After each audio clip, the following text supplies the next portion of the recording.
হরে কৃষ্ণ। শ্রী ভক্তগণ, আপনারা জানলে অবাক হবেন যে ভগবান শ্রীকৃষ্ণের ব্যয় ছিলেন দুর্যোধন। সেটা কিভাবে না, দুর্যোধন এবং তার স্ত্রী ভানুমতির এক কন্যার সন্তান ছিল।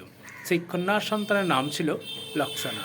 তিনি অত্যন্ত সুন্দরী এবং সুলক্ষণা। তার যখন বিবাহের উপযুক্ত বয়স হয় তখন স্বয়ম্বর সভা ডাকা হয়।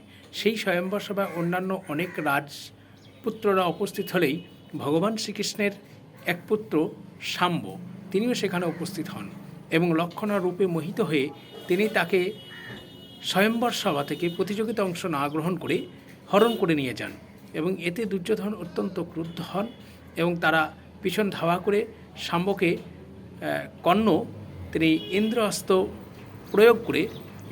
অস্ত্র প্রয়োগ করে তাকে ধরে ফেলেন এবং পরে বলরাম গিয়ে তাকে ছাড়িয়ে নিয়ে আসে এবং উভয়ের মধ্যে মধ্যস্থতা হয়ে মেনে নেয় এবং সেই সূত্রে ভগবান শ্রীকৃষ্ণ এবং দুর্যোধনের ব্যয় সম্পর্ক স্থাপিত হয়। তবে দুর্যোধন তাকে দিয়েছিলেন 1,00,000 হাতি, 12,000 ঘোড়া, 1,000 দাসী যৌতুক হিসাবে কিন্তু দুর্যোধন তিনি ভগবান শ্রীকৃষ্ণকে দিয়েছিলেন। তো সেই সূত্রেই ছেলের বিয়ে দিয়েছিলেন দুর্যোধনের মেয়ের সঙ্গে, সেই জন্য ভগবান শ্রীকৃষ্ণের ব্যয় ছিলেন দুর্যোধন।